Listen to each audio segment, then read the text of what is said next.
third song this morning is in your turquoise hymnal, Singing the Journey. Morning Has Come, the very first song in the book, number 1000. Morning Has Come. My bell ringers, are you ready? All right. Are you ready? Here we go. Ready? Here we go.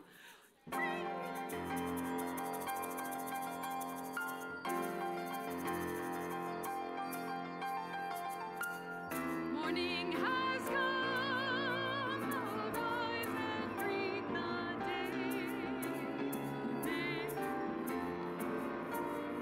Song of gladness, the light of hope here shines upon your face. May it bring faith to guide our journey.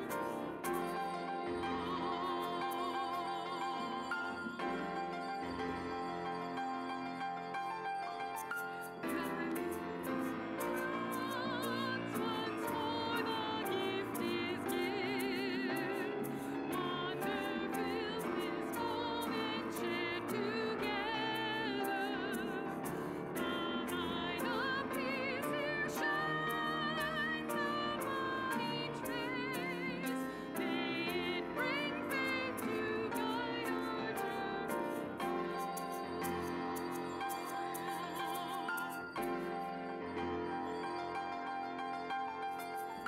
Open your eyes to see the life of clouds. Open hearts to welcome it among us. The light of love here shines upon each face. May it bring faith to guide our journey.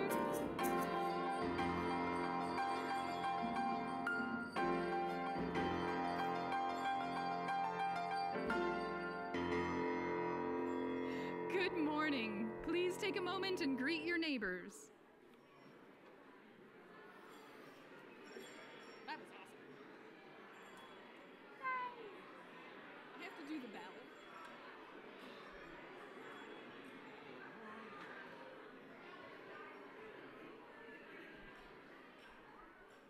This is a good way to have people move, have the choir move. My turn.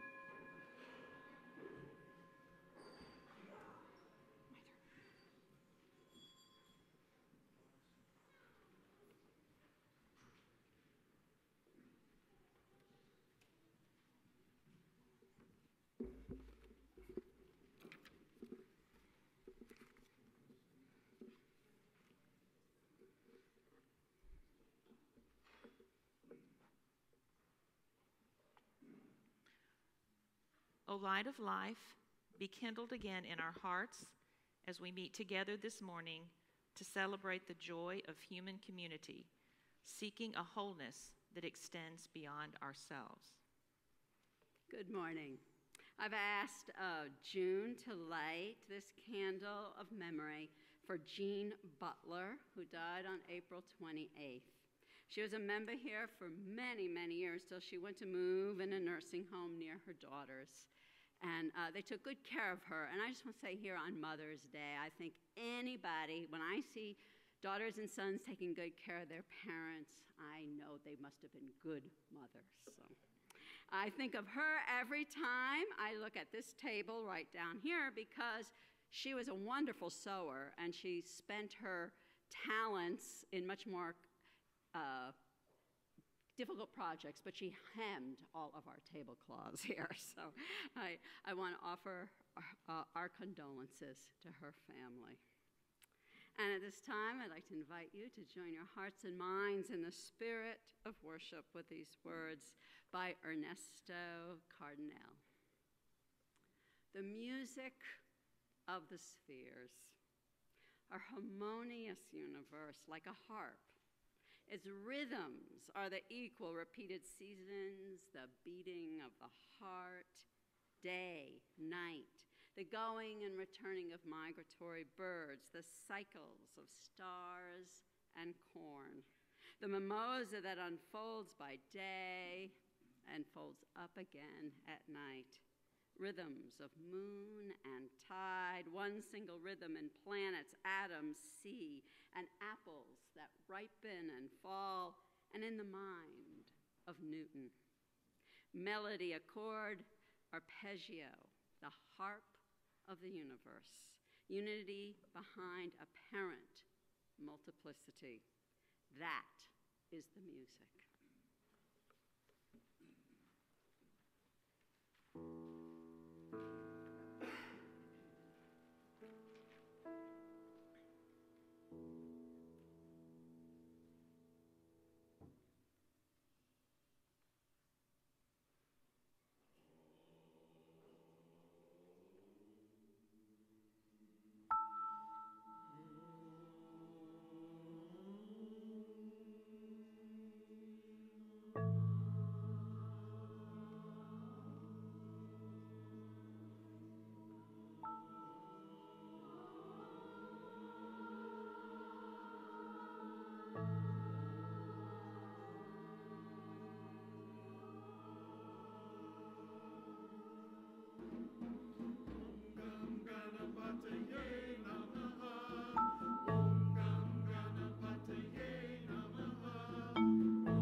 I hope all of you have had the chance to be out at night after bedtime when there's no other lights on and you can see how bright the stars get at night.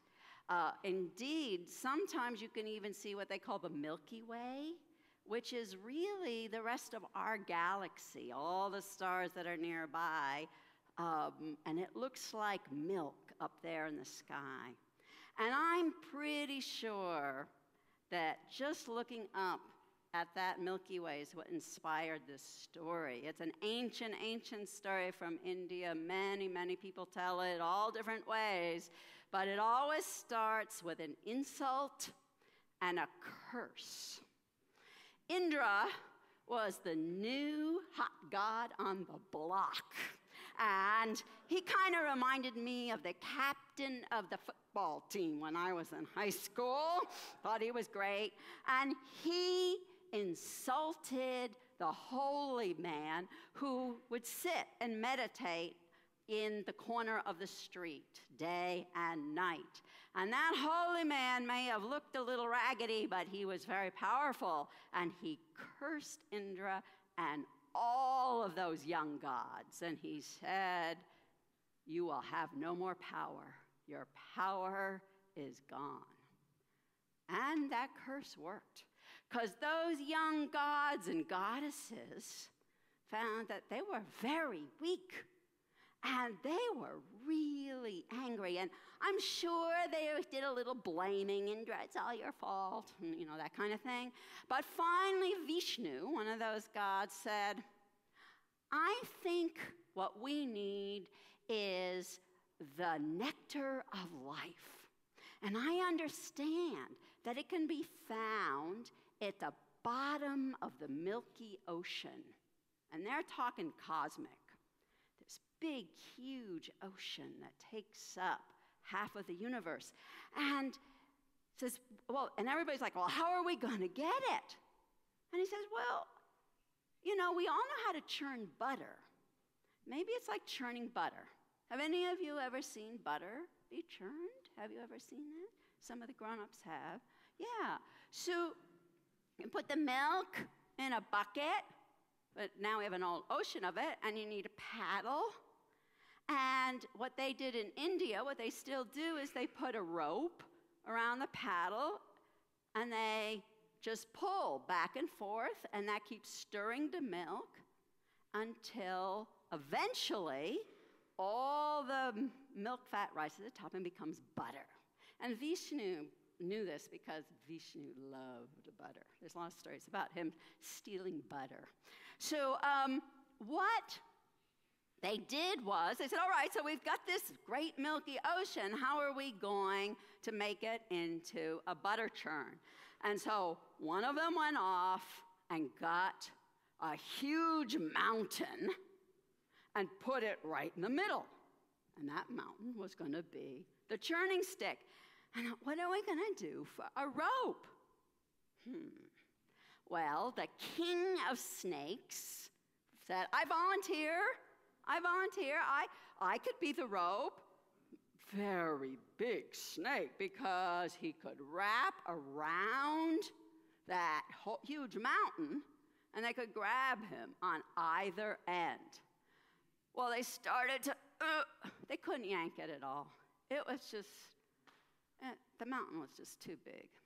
So Vishnu had this little trick. Vishnu had already found out he could do avatars. And this wasn't like games. This is actually where that whole idea of avatars came from. He could turn into things and help the world. So he turned into, what's this? Turtle, right. He turned into a turtle. This is Kurma. This is the turtle. And he swam on down to the bottom of the Milky Ocean, and they put the mountain on his back, on his shell, and now the mountain could pivot back and forth. So when they pulled, it was a little easier. But remember, they're really weak, right? They're really weak. So what are they going to do? They're so weak. They had to ask the old gods and goddesses to help. Oh, that was kind of a come down, because they didn't want them to get the nectar of life. But, you got to make alliances with people you don't agree with on everything once in a while to get done what needs to get done. So you've got the mountain, you've got the ocean, you've got the snake wrapped around it, and all the old gods and goddesses, old like me, right? They're at one end, and they got the tail. And at the other end, all the new gods and goddesses got the head. And now it's going back. By the way, it's just important for you to know, at least 20,000 years have gone by as they're working all this out. When you're in the this cosmic stuff, it takes a long time. You have to have patience to be a god or a goddess, I understand.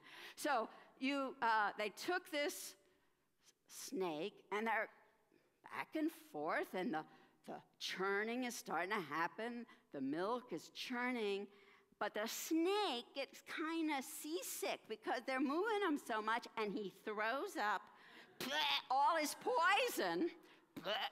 And Shiva's like, oh no, we can't have that fall into the milky ocean. That'll poison everything that we're trying to do, including the butter. And so Shiva just opens his big mouth. He's one of the really great gods. And all the poison goes in his mouth.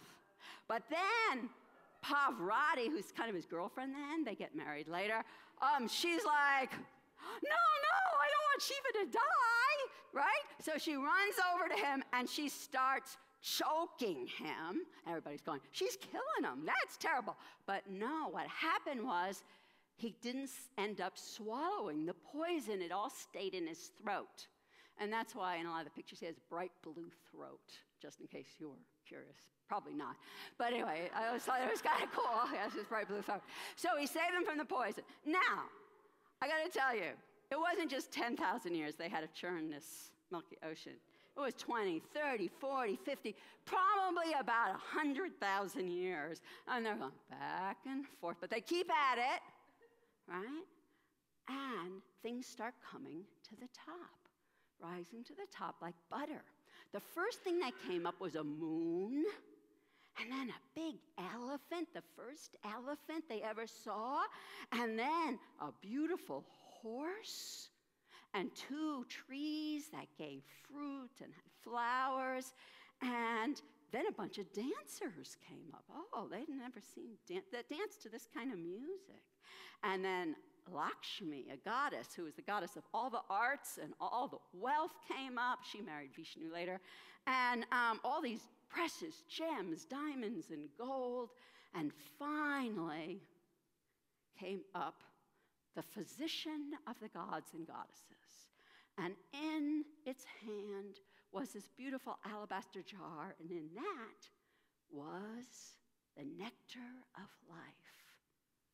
Now, I'm going to not say they lived happily ever after, because in India, the stories never end. They go on and on and on. So there's lots of stories about how the new gods finally get the nectar of life and get to drink it. But eventually they do, and they are still living happily ever after with a lot of drama today. And so that is the end of my tale, and I would like to invite the children to go to church school, and we'll sing them out with a song on the inside back cover of the gray hymnal.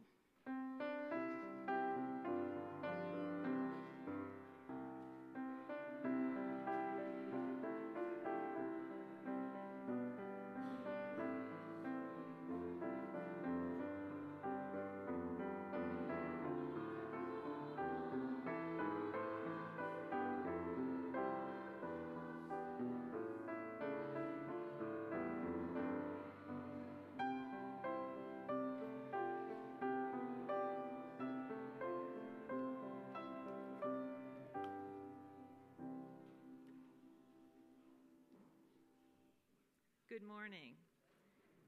My name is June Dye, and I'm a member of this congregation. It's my pleasure to welcome you here, those of you in the sanctuary, and also those joining us online to worship this morning.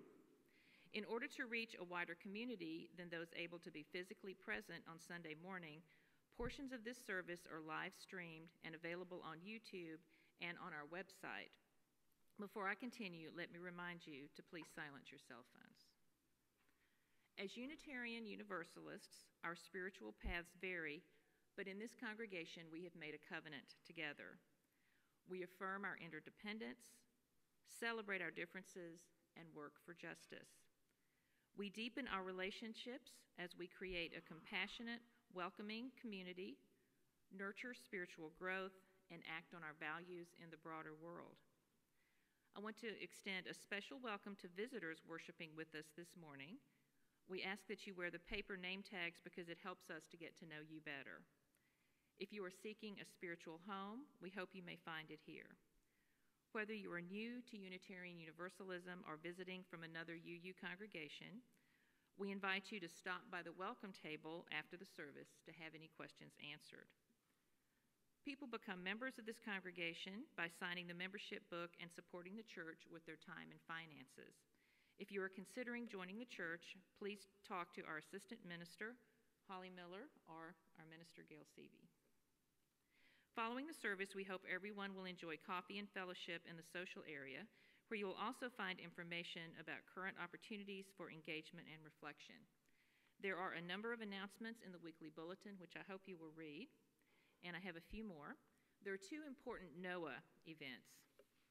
NOAA is holding a forum for mayoral candidates this Thursday, May 17th at 6:30 at the 15th Avenue Baptist Church at 1203 9th Avenue North. Come to learn the candidates' positions on NOAA's issues: economic equity, affordable housing, and criminal justice. The turnout at this public event will have an impact on how the future mayor views NOAA.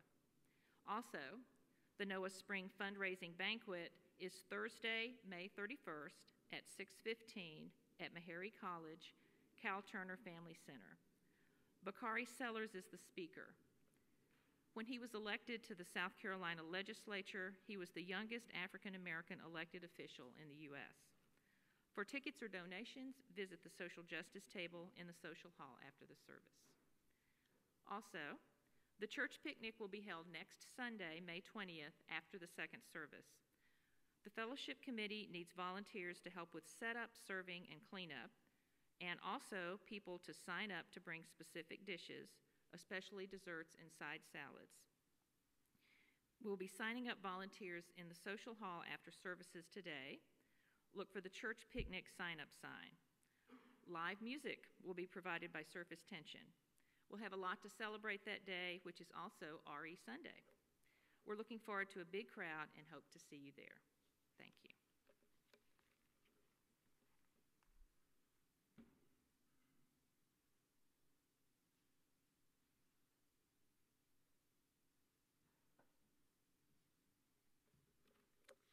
This time I'd like to invite you all to take a deep breath. Bring yourself more fully present to this sacred space, to this gathered community, and to yourself.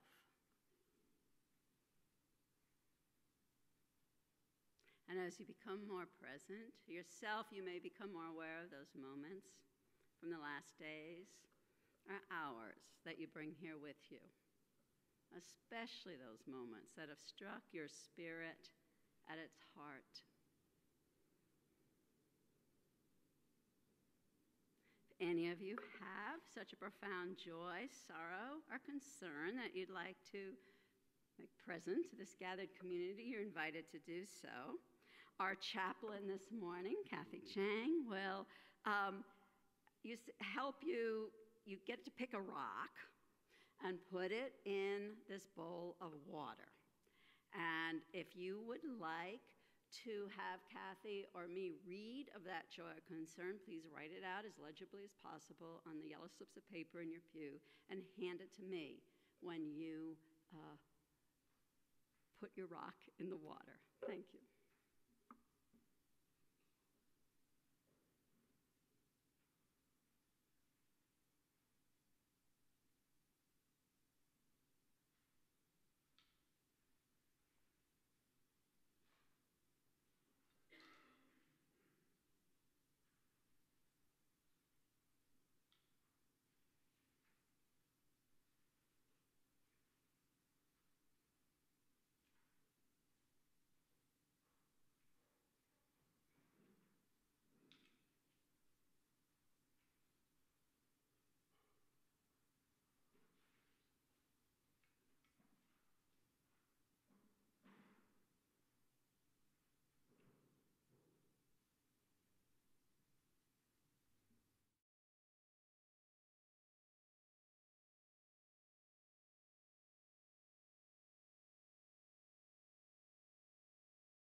And I put in a stone for many of you who told me they were thinking of their mothers today, many of them who have passed away, and they're thinking of them on this Mother's Day. I invite you to hold these joys, these concerns in your heart, as well as all those that lay there unspoken in the spirit of prayer. Spirit of life, ground of our being, root of unified mystery, growing into myriad branches of expression. Bring us together now. Bring us close to the earth, ear to the whispering grass, quietly, attentively, waiting with slow breaths, listening for the very stones to cry out with their rocky stories of tectonic plates meeting and parting, meeting their mineral memories of Hadean days, molten rocks flowing and joining their ancient legends of stars born out of the collapse of other stars. Help us to remember. Help us to piece together our oneness with matter, our oneness that matters, with one more deep breath. May we rise, star-stuffed, walking and rolling across the surface of an impossible blue-green planet, the mother of us all. May we join together to heal what is divided. May we find wholeness within, without, among, between. Eternal source, seed of the universe, help us to grow peace. So be it. Blessed be, and amen. Now, in a few minutes, our offering will be received. As you know, our offering supports this congregation and our mission. Our mission to build beloved community, to nurture spiritual growth, and to act on our values in the world. To act on our values in the world, as some of you know, we share half of the loose cash we collect every month with an organization outside of the church that shares our values. This month, because it's Mother's Day, we do Planned Parenthood of Middle Tennessee. I always remembered my mother, mother of 7 by choice, she would say, as she fought for the rights of women to have control over their reproductive systems. So I thought that was always a good example to me. And so today, our own member, Francie Hunt, is going to come forward and tell us a little bit about what Planned Parenthood in Middle Tennessee is doing now. And I just want to thank you so much for your ongoing generosity.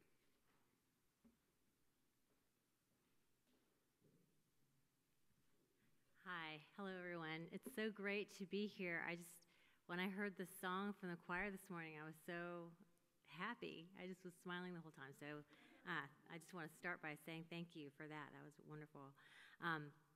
Some of you probably don't know, I helped organize the Women's March earlier this year. Planned Parenthood was a sponsor, and it was a mammoth occasion. It was the second year I've helped organize it. And when I had the chance to speak in front of folks that were there, I started with the line, in this last presidential election,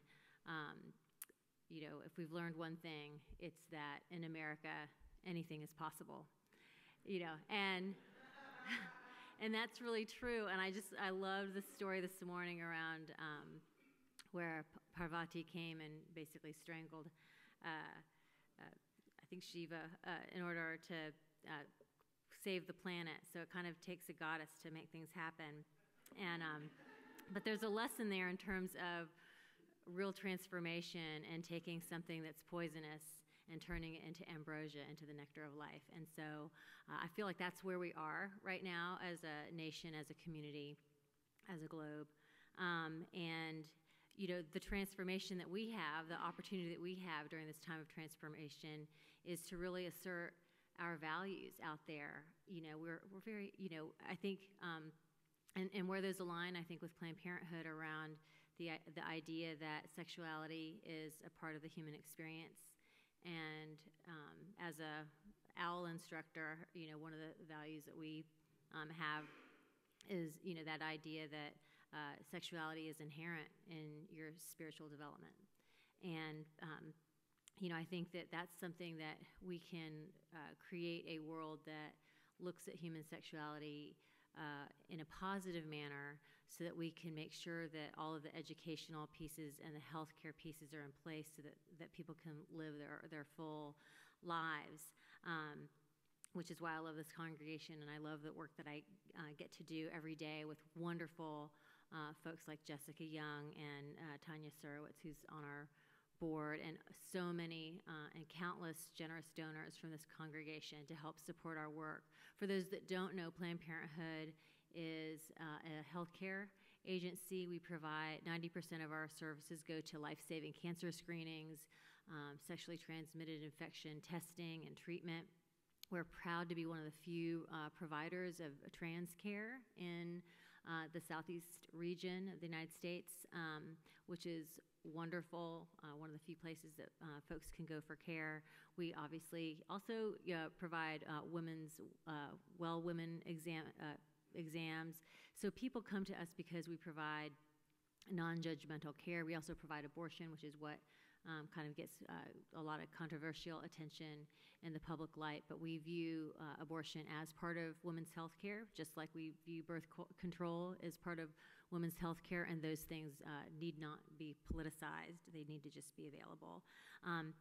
I also want to thank your congregation, my congregation, for supporting us with sex ed. We got a grant through the Social Justice Committee to work with Sister Reach, which is a statewide reproductive justice organization, women of color-led organization. So we've been working hard on creating what we call town hall curricula to help folks in our community here and statewide understand comprehensive sexuality education and what it takes to win that statewide in deep and meaningful ways, and expanding that into the rural communities, and particularly here in Nashville, which is really great.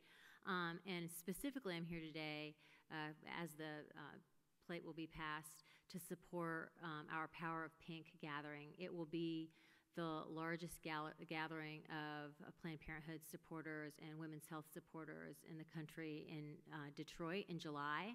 And so we have several young people that we want to be able to send, but that requires flights and accommodations, and they like to eat every day. So we need, we would appreciate your support so that we help build up the energy and the momentum. This is a critical year electorally, as you may know, and so we want to help make sure that our young people know how to do all the grassroots organizing that they need to do for us to kind of spread our values around, or connect on our values rather, in our state and in our community. So thank you so much for letting me come and speak with you all today, and I really appreciate your generosity. Thanks.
our time of meditation this morning, I'm going to read you a few lines from a poem by Rilke from his Uncollected Poems, and after that, I will invite you into the silence.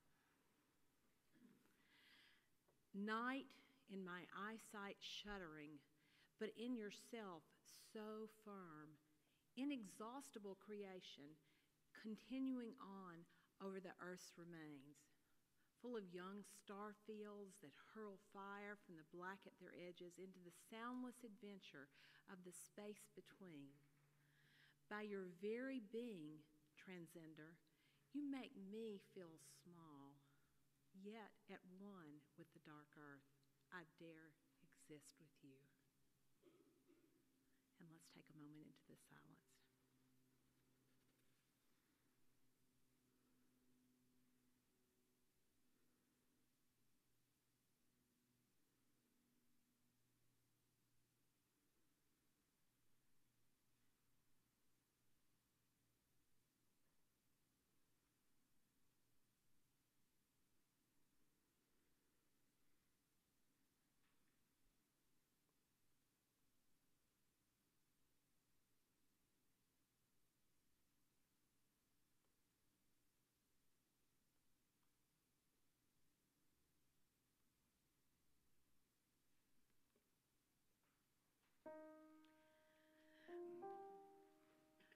Out of the stars in their flight, out of the dust of eternity, here we have come, stardust and sunlight, mingling through time and through space. Out of the stars have we come.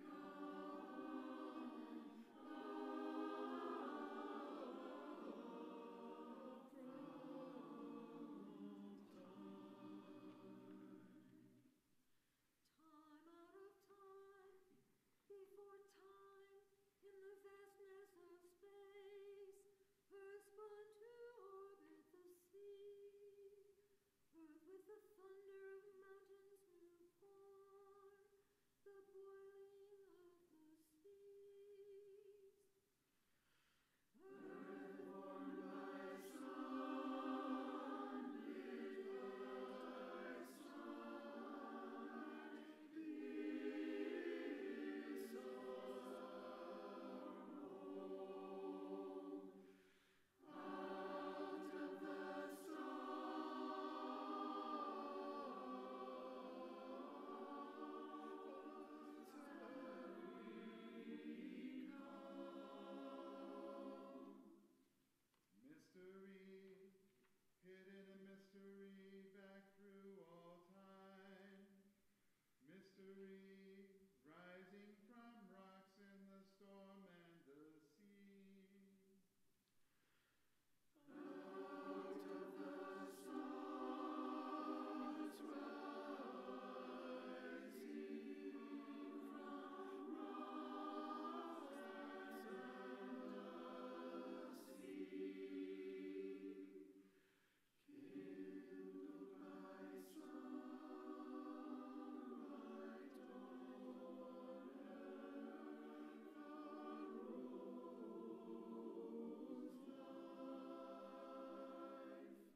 want to say, blessed be, amen, after that. Thank you.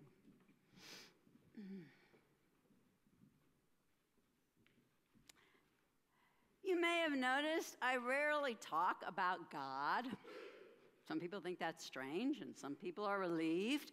I usually talk about gods and goddesses in relationship to different cultures, stories and folk tales. Otherwise, I don't use the word much because everybody here has an image of God that they don't believe in, including me, and that's what comes to our mind often when I say the word God. And all I can think of is, I don't believe in that God either. We brought up in a culture in which God is this. My kids, I said, how did they learn it? They learned it watching cartoons. Quite honestly, somebody blows up and they always end up on a cloud with this man with a white beard and angels around. So that's how that image was taught. I certainly learned it in Sunday school in a different religious faith.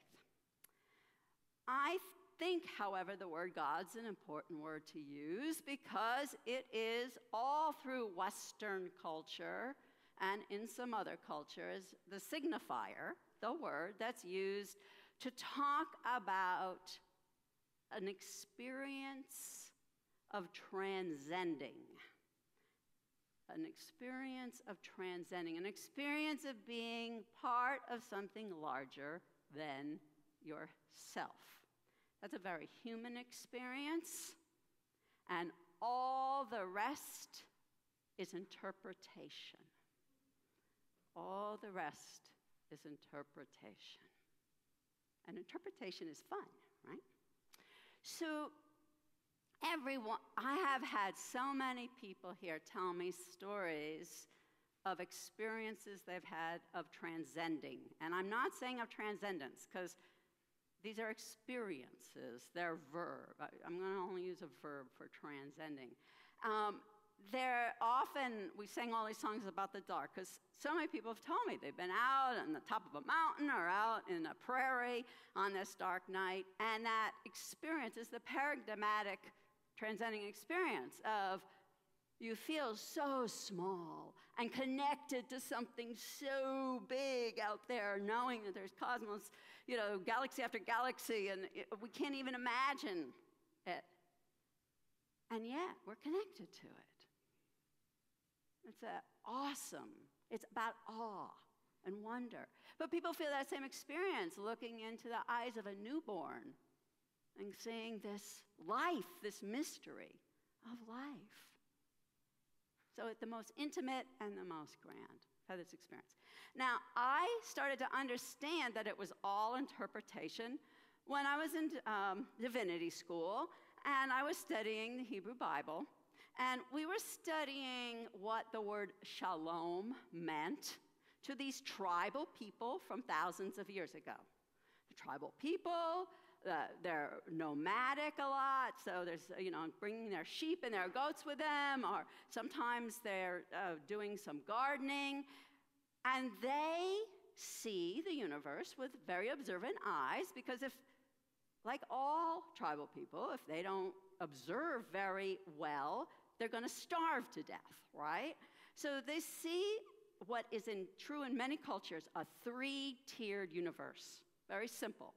There's the sky, there's the ground, and there's under the ground, right?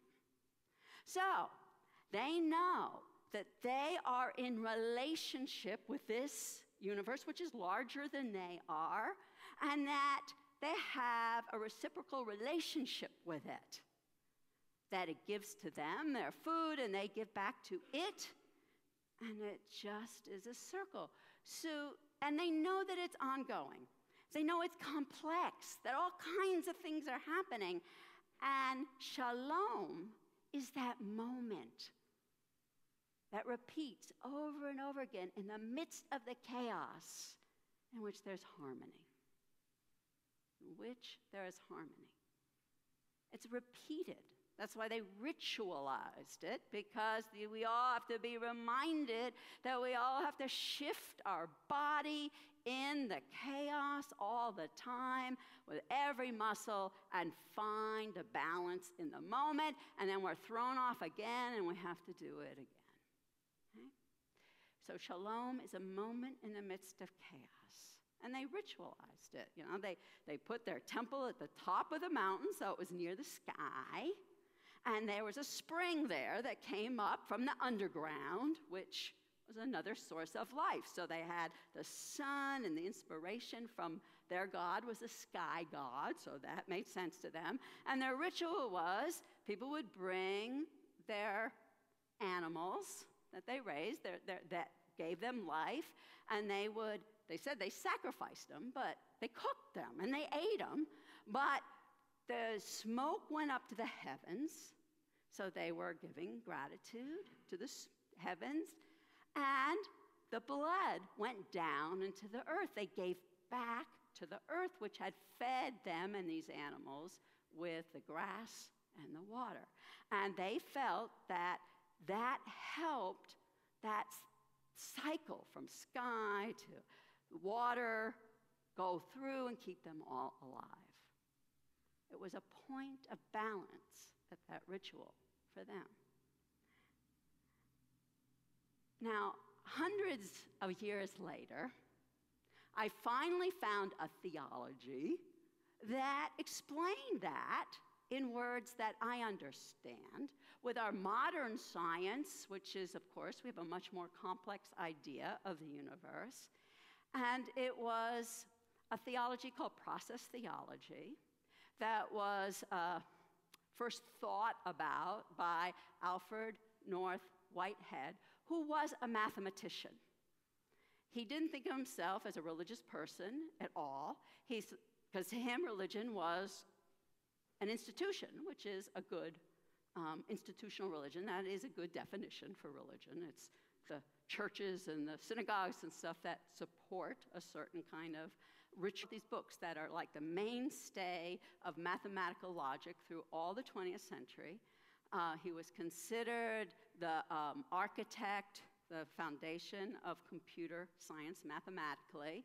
And he was always writing about the new physics, how what he did in math logic applied to, this was the age, he lived from mid-19th century to the mid-20th, and so he's responding to the theory of relativity, to the, new science of where, they see that matter and energy at subatomic levels are quite fluid, and he's responding to the atom bomb at the end of his life and the uses that this kind of science is being brought to. And what he decided was he had to understand his assumptions underneath the science. He called metaphysical assumptions. So assumptions are just about how the world works. And of course, everybody was saying that wasn't true, that science is objective. But what he saw was that our Cartesian universe of everything is mechanical, and we can just figure out with that kind of mechanical physics how everything works. He was saying, well, that's not working anymore. And so people don't see quantum physics, for instance. They can't even see it. They can't even ask the questions if that's their assumption, that everything's mechanical. So he started thinking then about, well, what are my assumptions? And he wrote them down, and they're considered the classic statement of process theology. I'm not going to read you all of them, but I wanted to read a few because what he did, he said, these are assumptions about God and the world relationship. Because he starts off by saying, there is no thing. Not just God isn't a thing, like a person. There is no thing. We're all matter and energy in relationship are connected in moving around. So there's only experience. And he meant not just that you and I have experiences, but that atoms and molecules and subatomic molecules have experiences, as well as in, suns and moons and black holes. He's saying It's all about relationship. Okay? And so, how do you start talking about theology? That's why poetry and art is the best way to talk about theology, quite honestly, because it's hard to put this into words. So he takes things that we think of as opposites, and he puts them together so you can see all of these are part of that which is larger and greater than us. It includes big things, everything. So here are some. It is as true to say that God is permanent and the world fluent, or like fluid, as that the world is permanent and God is fluid. Okay? Both are true. It is as true to say that the world is immanent or material in God as that God is immanent in the world. And of course, he takes what used to be considered the opposites, transcendence, which is a thing outside of the world. He has to say, it is as true to say that God transcends the world as that the world transcends God. And the last one is easy to understand. It is as true to say that God creates the world as that the world creates God. Now, life developing this as a theology, and they happen to both be Unitarian. To hear him lecture. But the is kind of makes sense, is that God, religion, it's natural. There's no such thing as a supernatural. Just because we don't know how it works doesn't mean it's supernatural. We may never learn everything about the far reaches of the universe or even our own complex brains. There's always things that are a mystery, but God is nature. God is natural. And so, as people have been studying what we call living systems, we know everything is a part of a living system. Without them, we all depend on bacteria living in our gut. And so we're like a colony. None of us, each one of us is a living system. We're not just a person. And then we live in a reciprocal relationship with each other, with the rest of society, with the earth. And of course, we know that continues out. Living systems, solar systems, galaxies, universes, to stretches we cannot imagine. To me, that point, when any culture gets to the place they can't imagine it anymore, that's the living system, the biggest living system we can almost imagine. That's God. And all the rest is joyous, artful relationship and interpretation, story, art. Now, there's a deeply moral, the process theologians saw a deeply moral element to this. At the end of Whitehead's life, and I'm just going to read this quote because it is clear that the person who wrote RUU Seventh Principle read this quote. I mean, wait till you hear it. And this is after he's seen the atom bomb drop. He's like, okay, we got to think about this. He says, there is an urgency in coming to see the world as a web of interrelated processes of which we are integral parts, so that all of our choices and actions have consequences for the world around us. There is a profoundly moral imperative. And I've worked with people in spiritual direction who say, I'm so small, they're kind of depressed. It's like, nothing I do matters, right? That's one way to feel. I understand that when you are under that sky or you see new life coming and you know you're part of something small. You're just that bacteria in the stomach of all of this great living system. But on the other hand, The moral imperative is that you are connected to everything. You are in relationship to it all, and what you do matters. Now, we're all living in a world where we struggle with finding balance. I hear people here talking all the time about, I can't find balance between this part of my life and that part of my life. We are torn between, what am I going to do? Am I going to save the earth? Am I going to save Nashville? Are we going to help women? Are we going to, I got to work. I got to bring up my kids. Oh my God. You just have to be you and pay attention to each relationship that is in your life. Henry Nelson Wyman called those relationships on every level creative interchange. So I ask myself, because I understand creativity,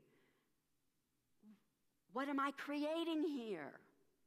Is it something that helps us evolve together to all thrive, to evolve into something where we survive in a more fulfilling, thriving way? Or is it hurting something? What am I creating? What are we creating? That's the question. And it doesn't say you have to do more than you can humanly do, right? You just have to pay attention to each and every relationship. So,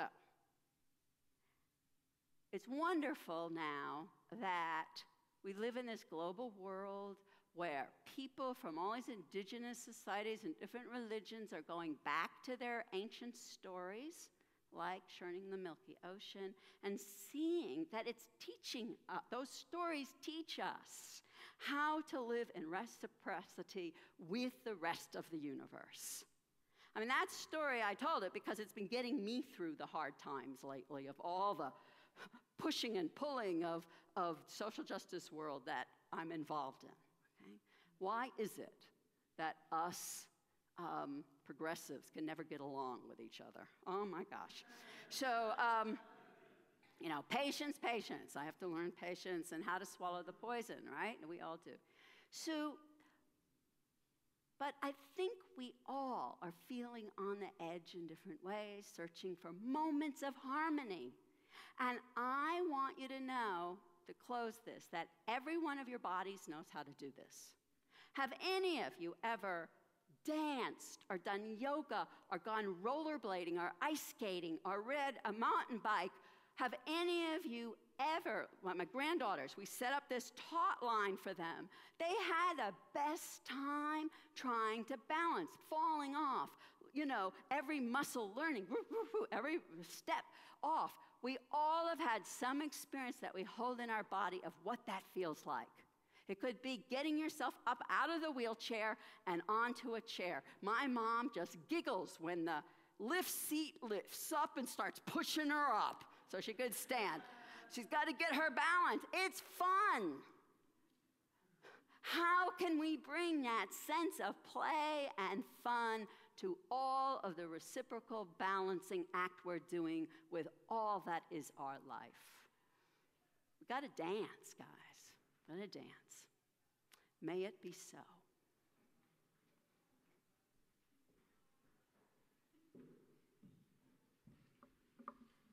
Please rise in body or in spirit as you're so moved and join in singing number 311, Let It Be a Dance. Hymn number 311 in Singing the Living Tradition.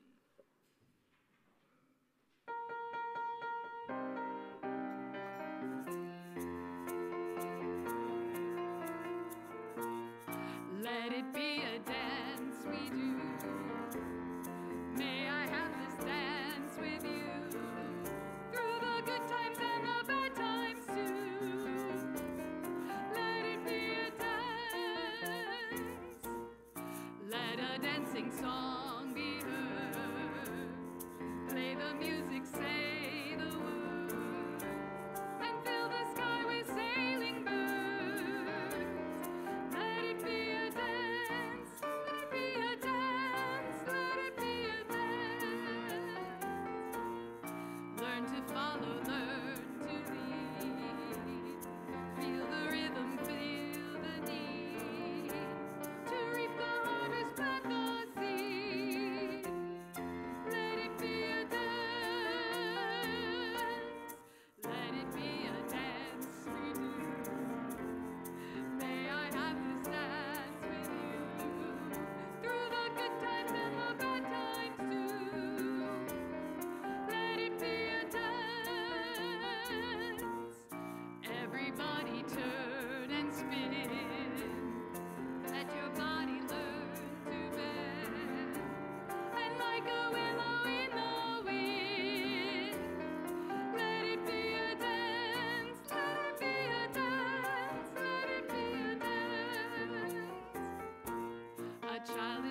words to the chalice extinguishing are printed at the bottom of your order of service. Please join me. We extinguish this flame, but not the light of truth, the warmth of community, or the fire of commitment. These we carry in our hearts until we are together again. Reminded that we are part and participants in the universe, let us go forth from the quiet of this hour, encouraged to keep in that dance, co-creating the best in ourselves and others and the rest of the interdependent web of all existence of which we are a part. This service is over. Let our service begin again with a little balance and renewed.